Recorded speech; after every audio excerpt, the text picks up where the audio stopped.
Y vamos a compartir la palabra del Señor. Usted abra su Biblia. Estamos considerando Efesios, no toda la carta, pero sí parte de lo que el mensaje del apóstol Pablo a la comunidad de Éfeso, ¿verdad? Registra esta epístola.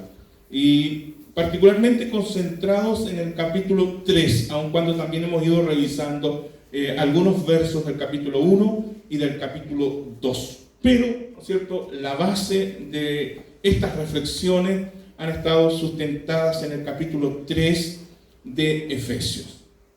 Este es el cuarto tema, ¿no? El cuarto tema. El primero fue sobre la naturaleza de la iglesia y su naturaleza. El segundo mensaje fue acerca del propósito de la iglesia, ¿no? La iglesia y su propósito.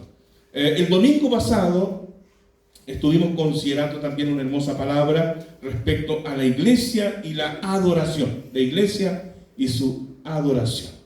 Y hoy día nos vamos a detener para considerar un tema que uno podría decir, pero si de esto se ha hablado tanto, ¿no? Y otra vez, bueno, claro, necesitamos tocar este tema acerca de la oración en la iglesia, en la vida de la iglesia, y que obviamente es parte de la vida de todo creyente, ¿no? Y bueno, y porque particularmente encontramos aquí el tema de la oración presente, ¿no es cierto?, en el relato de Efesios capítulo 3. Desde el versículo 14 al versículo 21. Allí usted mantenga su Biblia abierta, porque precisamente en el relato nos encontramos con una preciosa y hermosa oración que hace el apóstol Pablo por los creyentes de Éfeso, ¿ya? Esta es la segunda oración en esta carta. Hay una primera oración que está contenida en el capítulo 1,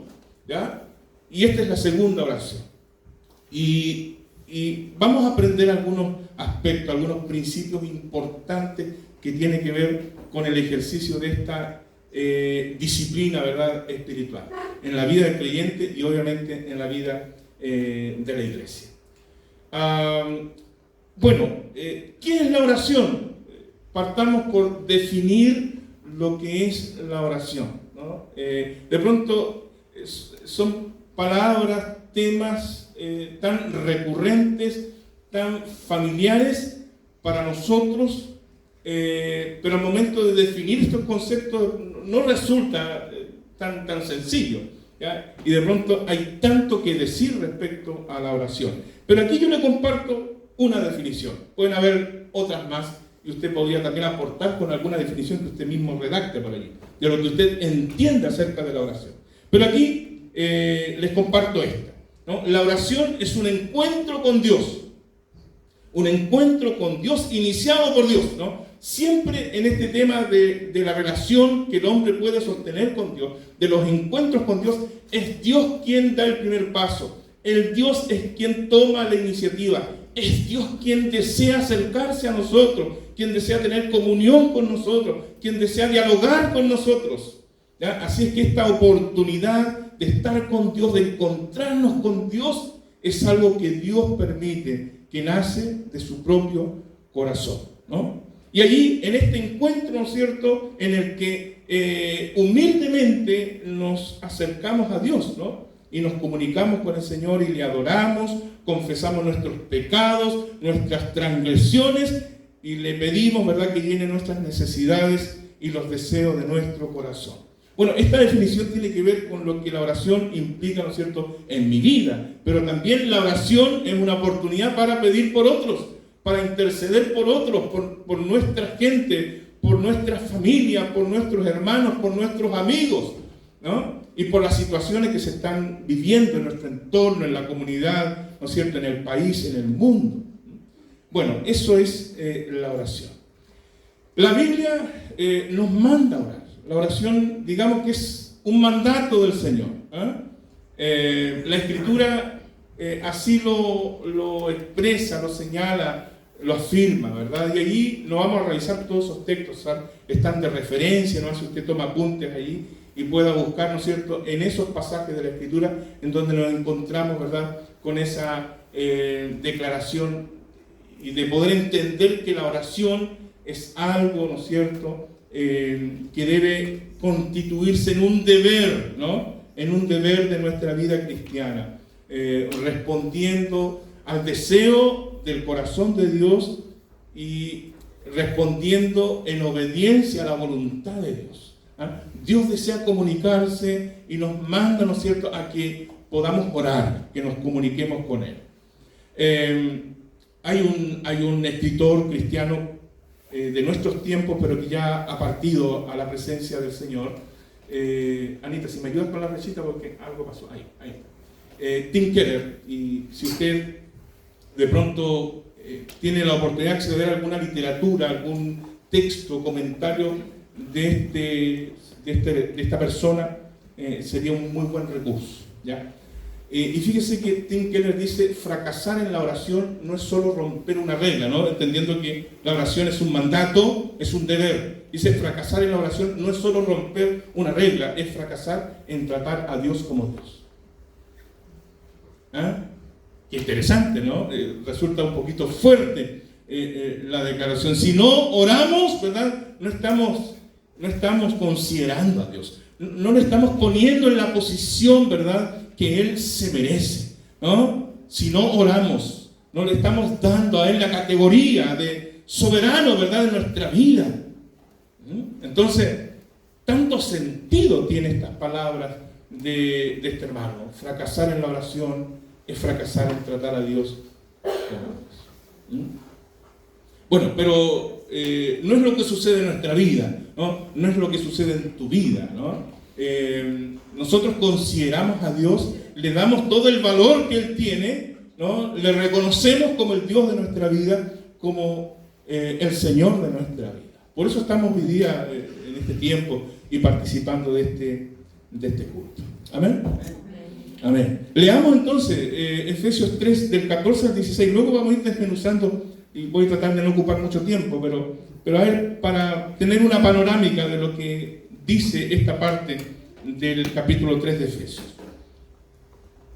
Por esta causa, dice Pablo, doblo mis rodillas ante el Padre de nuestro Señor Jesucristo, de quien toma nombre toda familia en los cielos y en la tierra, para que os dé, conforme a las riquezas de su gloria, el ser fortalecidos con poder en el hombre interior por su espíritu, para que habite Cristo por la fe en vuestros corazones, a fin de que, arraigados y cimentados en amor, seáis plenamente capaces de comprender con todos los santos cuál sea la anchura, la longitud, la profundidad y la altura, y de conocer el amor de Cristo, que excede a todo conocimiento, para que seáis llenos de toda la plenitud de Dios.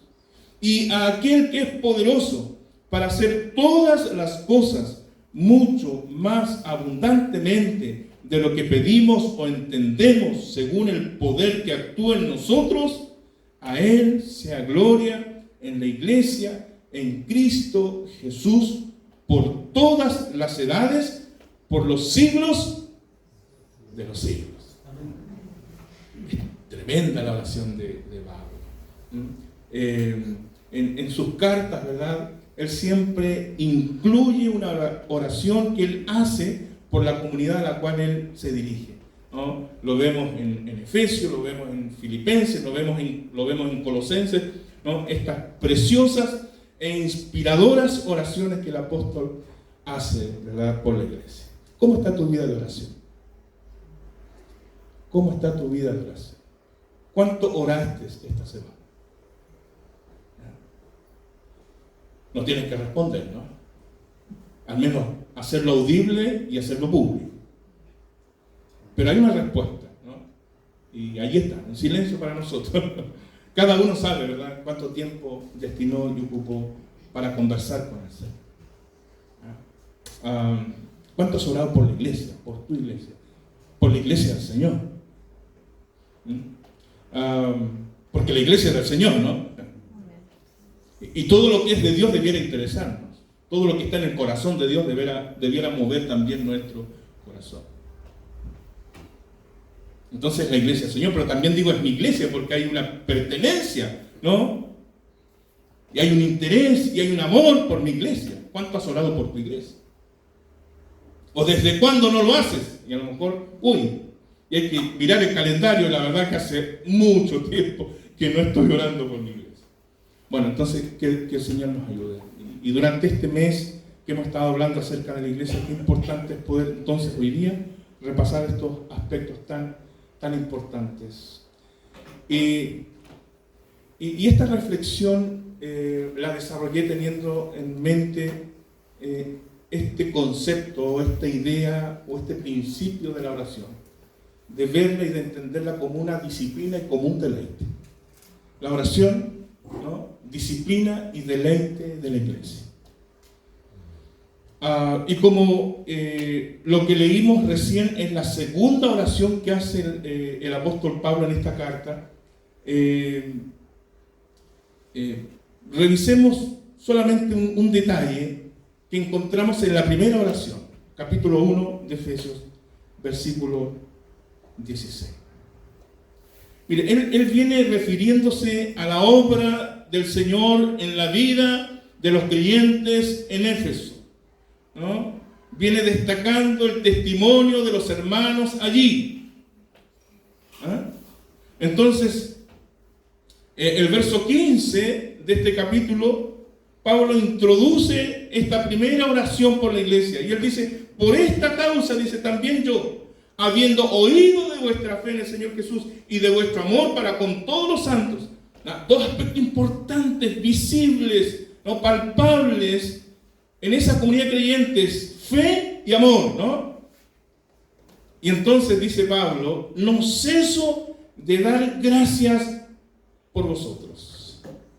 No ceso de dar gracias por vosotros. Y allí, hermano, aun cuando explícitamente no lo encontramos esta idea y este concepto de deleite, allí, ¿no es cierto?, está presente. La oración como un deleite. Como un deleite. Y yo creo que estaremos de acuerdo de ver la oración como algo en nuestra vida, ¿no es cierto?, que debemos atender, que debemos trabajar. ¿Sí? Y en conformidad a la respuesta que usted, ¿no es cierto?, dio a las preguntas que planteé hace un rato atrás. Y estaríamos entonces, creo que, de acuerdo en que la oración es algo en lo que tenemos que trabajar. Y podríamos, ¿verdad?, considerar o sumarnos al pedido de los discípulos, ¿no? Cuando le dijeron al Señor, Señor, enséñanos a orar. Ahora, es interesante que cuando los discípulos se expresan de esta forma al Señor, es porque vieron al Señor orando. Vieron al Señor orando. Entonces ellos expresan este deseo y este anhelo de poder aprender a orar como veían al Señor hacerlo. Entonces una vida de oración puede inspirar a otros. La vida de oración puede motivar la vida, ¿no es cierto?, de los demás creyentes. Inspirar, motivar, desafiar, alentar. Entonces, creo que si consideráramos la necesidad de que la oración es algo que está frágil, que está débil en mi vida y que debo atender y que debo trabajar, entonces pidámosle al Señor que nos ayude. Pidámosle al Señor, ¿verdad?, que nos enseñe a orar. ¿Sí? Que nos enseñe a orar. Y ponga atención en lo que Pablo dice a esta iglesia y que lo hace parte de su oración. Dice, cuando yo oro por ustedes, no ceso de dar gracias. ¿Qué les dice a ustedes de cómo Pablo vive o ejercita la oración? ¿Cómo lo ve?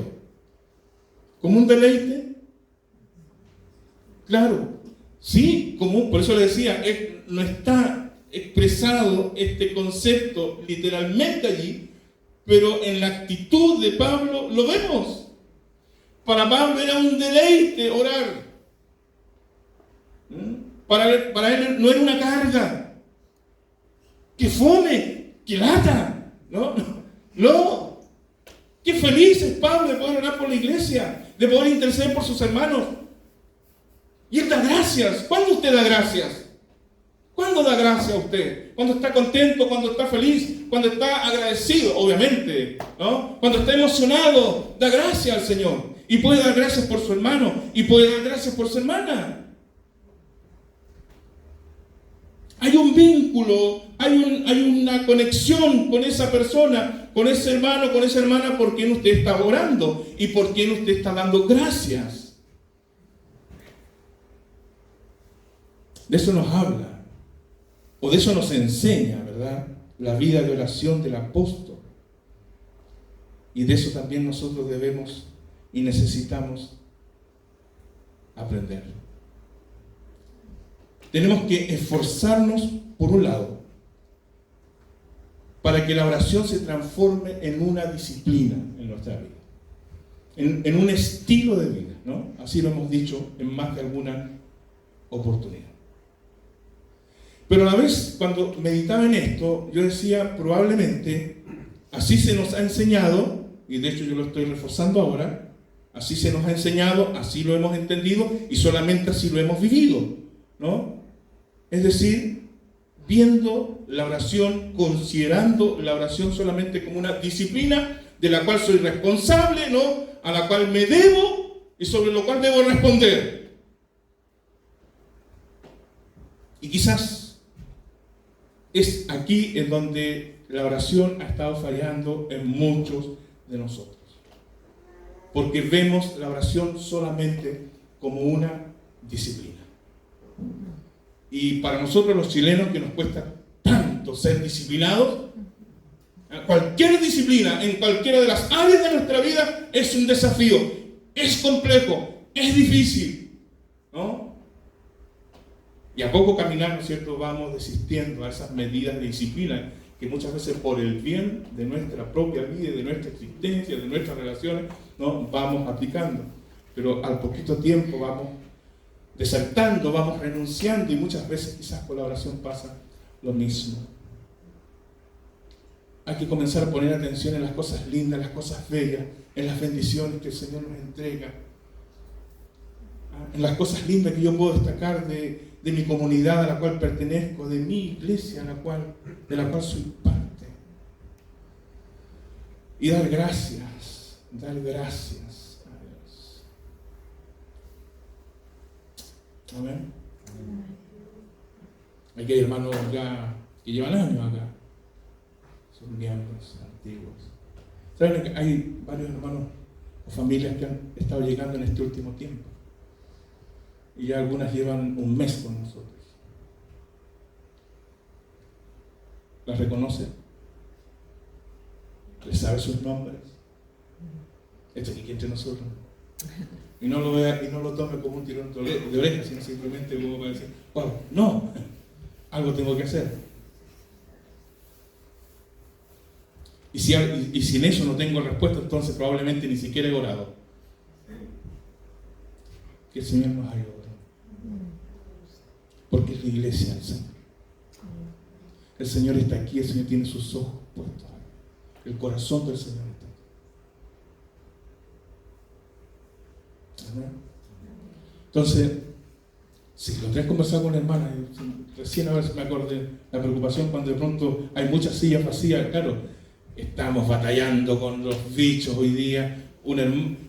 Varios hermanos hoy día, cuando no supieron que el culto se transmitía, lo lamentaron porque están varios agripados, y yo agradezco con los hermanos cuando de pronto se toman ese tiempito. Hoy día no podemos ir, y un hermano dice, hoy día nos tocó enfermar, este fin de semana nos tocó enfermar. Me causó risa, pero así estamos, ¿no? Está complicado el tema, hay que cuidarse, hay que cuidar a los pequeños, a los niños, y nosotros también tenemos que cuidar. Bueno, que Dios nos ayude en esto, ¿no? Que Dios nos ayude. Sí. Este salmo me encanta, Salmo 37:4. Deleítate en el Señor y Él te concederá las peticiones de tu corazón. Pero deleítese, deleítese en el Señor. Amén. Así que de la disciplina que vayamos adquiriendo en la oración, debe ir brotando ese fruto precioso que es el deleite en Dios. Deleitarnos en la presencia de Dios. Deleitarnos en la presencia de Dios. Amén. Muy bien. Segundo punto, son 10. No, son. Ya, si había algo de deleite ya se le fue, ¿no es cierto? Son 4. Ya, la oración, disciplina y deleite de una iglesia agradecida. ¿Usted es agradecido al Señor? ¿Por qué le da gracias al Señor? Ajá. En la previa del culto a Salia ahí disfrutaron lindos minutos compartiendo, ¿no? Y yo sé que hay gratitud ahí de poder encontrarse y estar juntas. ¡Qué lindo! ¿Por qué está agradecido usted del Señor? ¿Ah? Hay tanto por qué agradecer, ¿no? Hay tanto por qué agradecer. Yo me imagino, Luis, por qué estás agradecido del Señor. Y nos alegramos por Karen, que se ve tan linda allí, ¿no es cierto?, con su embarazo. Y damos gracias a Dios por eso. Hay tanto por qué agradecer. Recién compartíamos estas noticias de nuestros misioneros, de nuestra hermana Jacqueline. Gloria a Dios por eso. Gloria a Dios. La oración, disciplina y deleite de una iglesia agradecida. De una iglesia agradecida. Miren, el verso 14 dice, por esta causa, dice Pablo, doblo mis rodillas ante el Padre de nuestro Señor Jesucristo, y comienza a orar Pablo. No se puede resistir allí. Ahora la oración puede ser de rodillas, puede ser sentado, puede ser de guata, como usted quiera. Qué interesante, porque dice doblo mis rodillas, pero la práctica de los judíos no era orar de rodillas. ¿Sabía usted? ¿Cómo oraban los judíos o cómo oran? De pie. ¿Ah? De pie. Así que yo me imagino que ese momento tan conmovedor en Pablo lo llevó, ¿no es cierto?, a dejar de cumplir algo que era culturalmente adquirido, y dijo, no, y de rodillas se fue delante del Señor. El domingo pasado empleamos este mismo texto como base para reflexionar sobre el aspecto de la adoración, del principio, ¿no?, de la adoración. Y eso es, pues, caer de rodillas delante de Dios, postrarnos delante de Él. Pero junto con eso Pablo comienza a orar. Pero eso es a causa de algo. Algo movió a Pablo. Y por eso esa frasecita, por causa, yo la destaco ahí, por causa.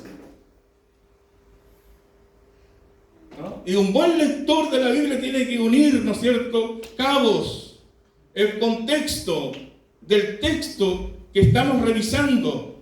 Hay un trasfondo. Por causa, por esta causa, dice Pablo. Pablo está, dice allí, orando con un corazón lleno y una mente cargada de las verdades que ha venido exponiendo en los capítulos 1 al 3.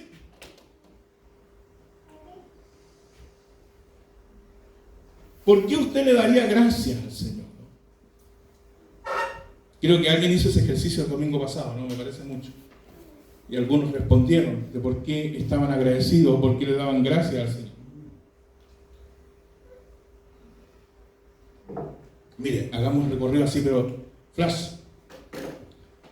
Por esta causa, ya dijimos, ¿no?, que el corazón de Pablo está lleno y su mente está cargada de todo lo que ha dicho. Todo lo que ha dicho.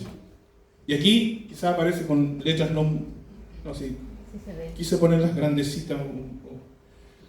Por causa del evangelio del cual fuimos elegidos para creer por gracia desde antes de la fundación del mundo. Este es un motivo para estar agradecido. Usted ha sido, ¿qué cosa? Elegido por Dios.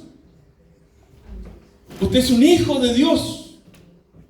Usted estuvo en la mente y en el corazón de Dios desde la eternidad misma. Su vida tiene un propósito para Dios, independiente de las circunstancias, de los momentos. Pero usted es un elegido de Dios y fue llamado a los caminos del Señor. Por gracia, no porque usted lo mereciera, por gracia. Es el amor de Dios que se ha manifestado en su vida.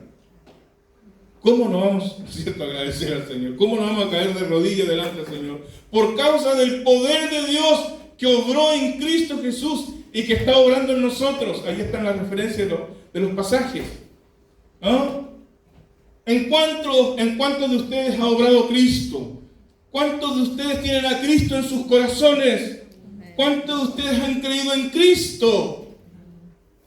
¿Qué ha hecho Cristo en sus vidas? Mucho, ¿no? Por causa de nuestra salvación, porque es por gracia que hay que reafirmar esto, y no por obras, ¿no? Para la gloria de Dios por medio de Cristo. ¿Ah? Nosotros estábamos perdidos, ¿no? Aquí mismo en Efesios dice que estábamos muertos, y desde allí el Señor nos rescató y nos dio vida, y nos hizo sus hijos, ¿no? Cantamos delante de esa alabanza, ¿no? Somos el pueblo de Dios basado en el pasaje de Pedro, el primer de Pedro. Y allí se nos dice que nosotros no éramos pueblo, pero de que ahora somos pueblo de Dios. Eso es todo gracias a la obra, a la persona y a la obra de Cristo. Por causa del misterio del Evangelio que reconcilió a judíos con gentiles, ¿verdad? Con Dios. ¿Quién podía hacer eso? Ese es un milagro, pues.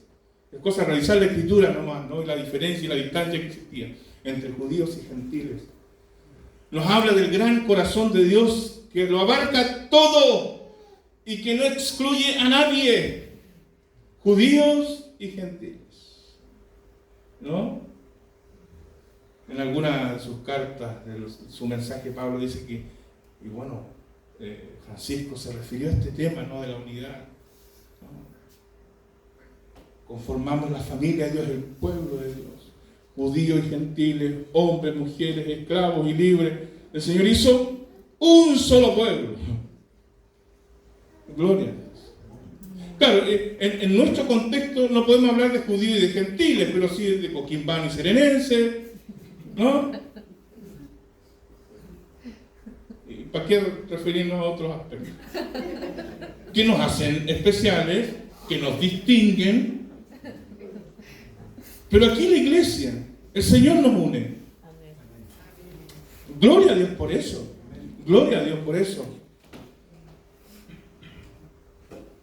Anita, la flechita. Algo pasa. Por causa de la sabiduría de Dios en hacer a los gentiles pueblo de Dios y coherederos con todos los santos. Todo hombre, todo individuo, ¿no? Tiene acceso a Dios y puede ser beneficiado, ¿verdad?, de la bondad de Dios y recibir todos los beneficios, ¿no?, que a través de Cristo se puede alcanzar. Dios no tiene hijos predilectos, preferidos. Gloria a Dios por eso.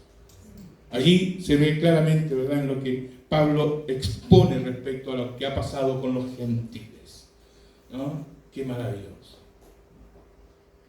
Y hay que entenderlo en el contexto en el cual Pablo está escribiendo esta carta a la iglesia de Éfeso, compuesta mayormente por gentiles.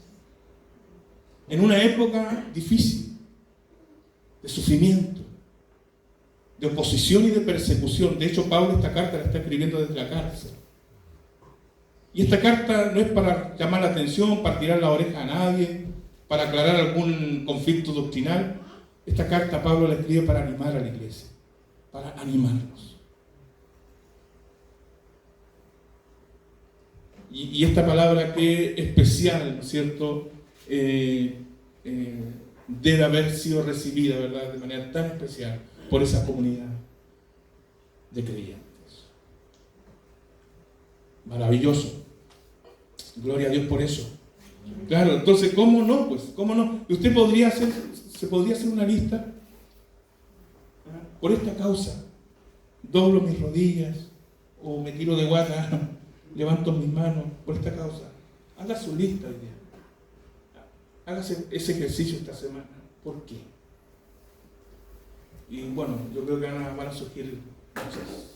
Entonces ahora entendemos, ¿verdad? A Pablo, por esta causa, doblo mis rodillas ante el Padre de nuestro Señor Jesucristo. Amén. Amén. Tercero, estamos en la mitad.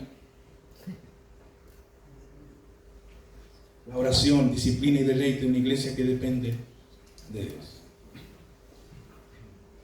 Una iglesia que depende de Dios. Creyentes que dependen de Dios. Sí, porque, bueno, recién yo le describía así, de manera muy resumida, presente esta iglesia, el momento que están viviendo. Y cada uno de nosotros tenemos nuestra historia, ¿no? Tenemos nuestra historia. Y cada uno tiene su presente ahora. Y quizás cuando aprendemos con mayor fuerza la necesidad de depender de Dios es cuando los tiempos son difíciles, cuando los tiempos son adversos. La oración en la vida del creyente nos habla de eso, nos habla de hombres y de mujeres que dependen de Dios. En la vida de la iglesia, en el corazón de la iglesia, la oración habla de esa determinación de un pueblo, de una comunidad de creyentes que dependen de Dios, de una iglesia local que depende de Dios.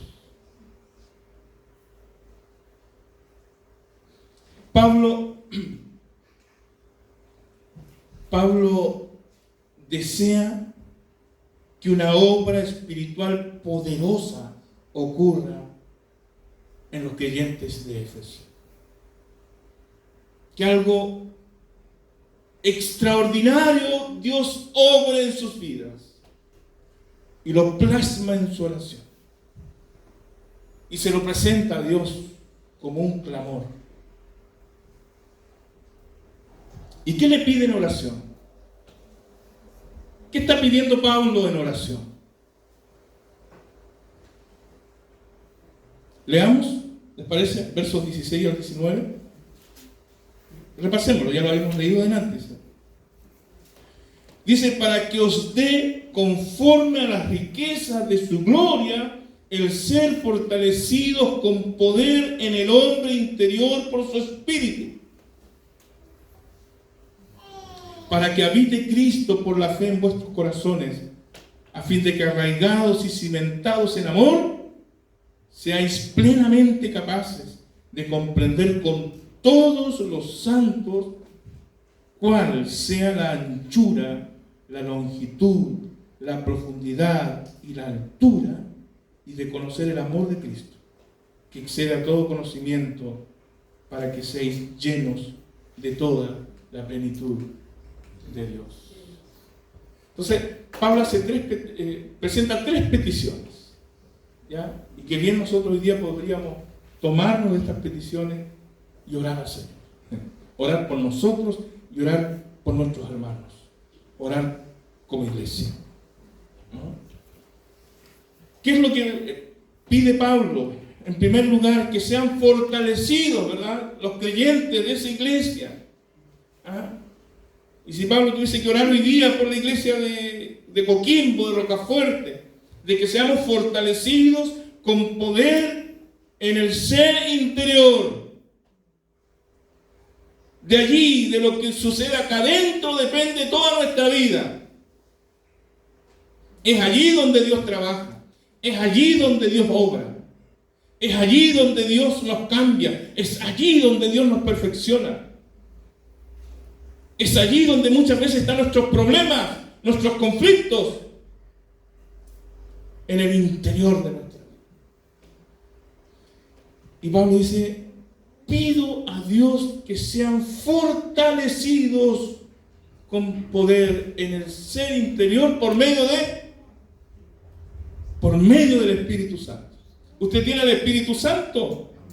Amén. Mi hermano Francisco igual lo señaló delante, ¿no? Sí, el Espíritu Santo está en usted, mora en usted. Entonces Dios puede obrar en mi vida, ¿no? Y va a obrar en conformidad a sus riquezas de gloria. Sáquenle cálculo a eso. ¿Cuál es la segunda petición? Que habite Cristo por la fe en ellos. Que habite Cristo por la fe en ellos. Y así, dice más adelantito el verso, puedan ser arraigados y cimentados, ¿no? Arraigados y cimentados. Eso de echar raíces, es una analogía, ¿no? Para hacernos entender dónde está la clave de una vida firme. De una vida firme. Y la vida del creyente se afirma, se fortalece en Cristo. Es con Él, en mi comunión con Él, en mi fe por Él.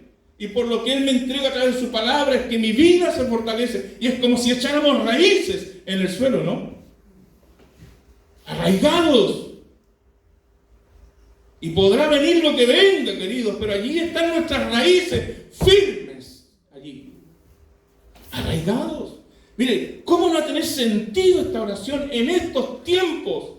Que nos tomemos de ella y la hagamos parte de nuestro ejercicio de oración, al orar por la iglesia, al orar por mis hermanos y por mis hermanas. Que sean arraigados, que sean cimentados ahí. La analogía tiene que ver con la construcción, ¿no? Pero también habla de cimiento, de firmeza, de fundamento. Si no hay raíces y si no hay fundamento firme en mi vida, seremos como la casa construida sobre la arena, ¿no? Cualquier viento podrá destruirnos. Pero si estamos arraigados y cimentados, aquí se nos habla de Cristo y del amor. Qué tremenda oración. Que comprendan y experimenten el amor de Dios. La tercera petición. Que sean capaces, dice la Reina Valera, de comprender y de conocer. Pero esa palabra conocer tiene que ver con algo experimental, ¿no? Que no solo entendamos y sepamos que Dios es amor, sino que lo vivamos. Que seamos conscientes de ese amor. No es algo que solo lo verbalizo. No es solo una información que manejo, sino lo vivo, lo experimento, lo disfruto todos los días. El amor de Dios en mi vida, el amor de Dios en mi familia, en mis hijos, el amor de Dios, el amor de Dios. Que sean capaces de comprender y experimentar el amor de Cristo. Dice, para que así seamos llenos de toda la plenitud de Dios. Ser llenos de la plenitud de Dios. ¿Y para qué? ¿Para qué tener tanto de Dios? ¿Para que nos cachiporreemos? ¿Para qué? ¿Para qué, hermano, la plenitud? ¿Usted está pleno? Bueno, Pablo oraba por la plenitud. La plenitud de Dios es estar llenos de Dios, ¿no?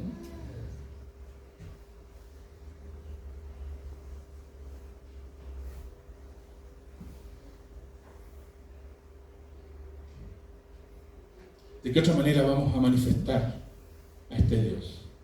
¿De qué manera podremos manifestar las cualidades de Dios si no estamos plenos de Dios? Alguien decía, cuando otros observan nuestra vida deben aprender cómo es Dios.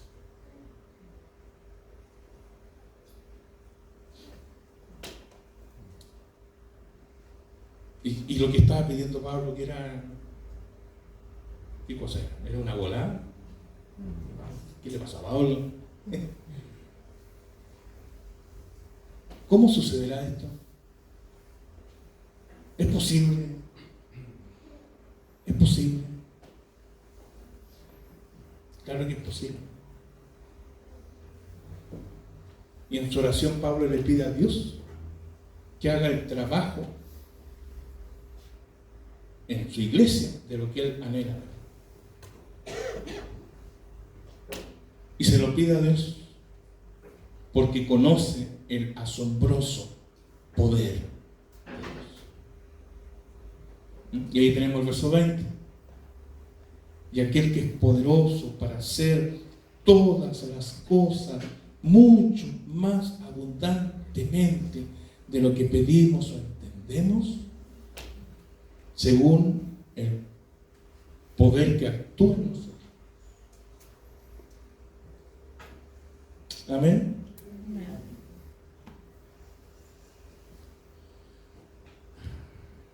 ¿Qué hace Pablo? Está preso. ¿Pero dónde está su dependencia?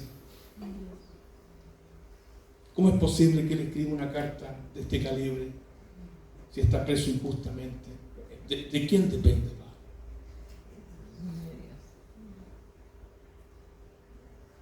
Y él anhela ver una iglesia fuerte. Los tiempos son difíciles, pero él les escribe, los anima y ora por ellos.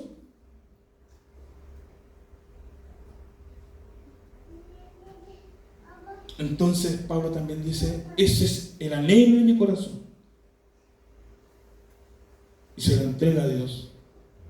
Y él también está allí ahora dependiendo de Dios para que eso se cumpla también en la vida de la iglesia, de los creyentes. Bueno, eso es algo que debe también ocurrir en nuestra vida.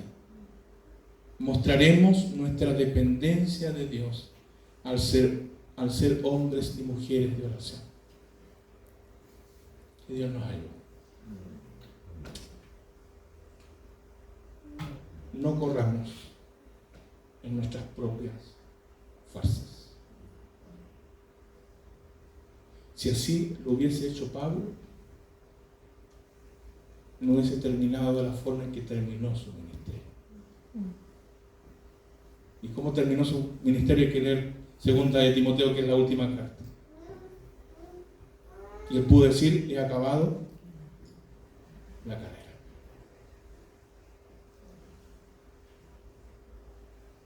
Pero si Pablo no hubiese dependido de Dios, estas cartas no hubiesen existido. O bien Dios hubiese usado a otro. ¿Saben? De pronto nosotros no logramos, y es nuestra lucha, y es mi lucha,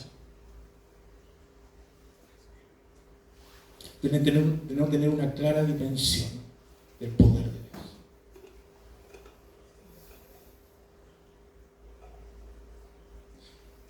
Y necesito aprender a tener una dimensión clara de quién es Dios y del poder que actúa en él.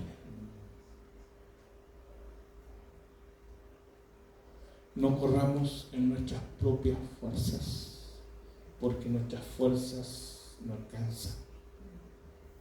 Iglesia, nuestras fuerzas no alcanzan. Nuestros fondos de tesorería no son suficientes por más bueno que lo veamos. Las competencias y las capacidades de liderazgo no son suficientes. Los bienes y los recursos que Dios nos ha provisto no son suficientes. No corramos en nuestras propias fuerzas. Como familia, no corra en tus propias fuerzas. Lo que deseas ver, lo que anhelas ver cumplido en la vida de los tuyos, no lo hagas en tus propias fuerzas. líderes y servidores de esta iglesia, no aconsejemos desde nuestra propia sabiduría. No prediquemos ni enseñemos nuestras propias palabras. Dependamos del Señor. Aprendamos a depender del Señor. Ahí está el secreto de todo. Y por último, la oración, disciplina y deleite de una iglesia que desea, que anhela la gloria de Dios. Amén. Anhelar la gloria de Dios es lo que hace latir el corazón de Baal.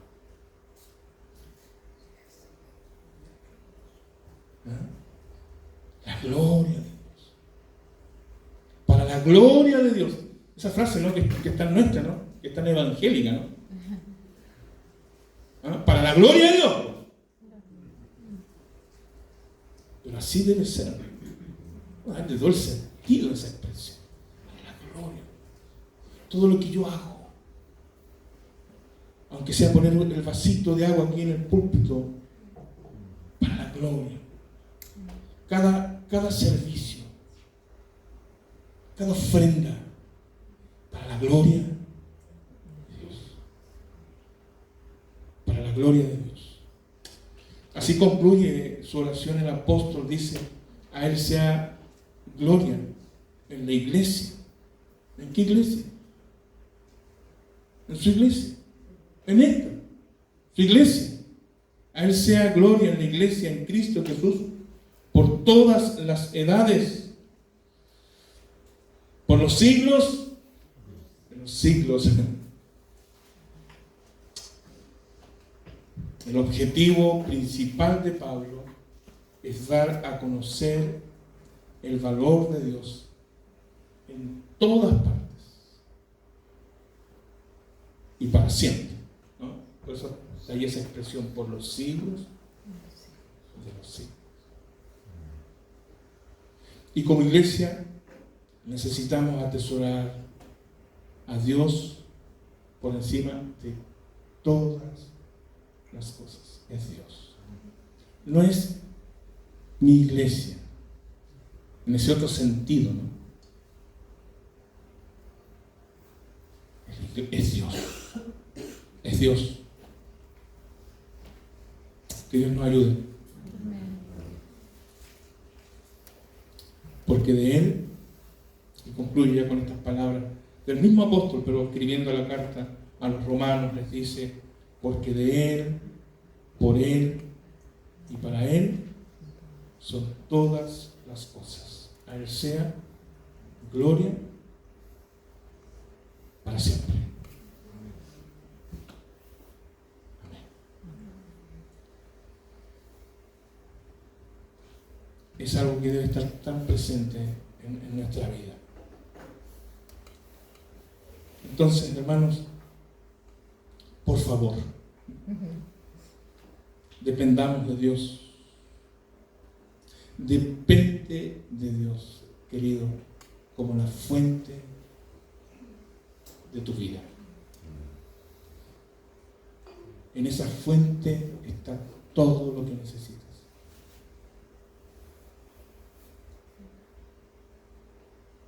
En esa fuente podremos satisfacer y suplir todas nuestras necesidades. ¿Necesitas paz? Allí hay paz. Tranquilidad, gozo, fuerza. Ahí está. Depende de Dios. Y lo segundo, el otro favor, anhela la gloria de Dios. Anhela darle la gloria a Dios. Anhela vivir para la gloria de Dios. Y haz de eso el principal objetivo de tu vida. Y si sirves en la iglesia, haz de esto vivir para la gloria de Dios, el principal objetivo de tu ministerio. Donde el Señor nos haya puesto. Para la gloria de Dios. Amén. Y vamos a orar al Señor.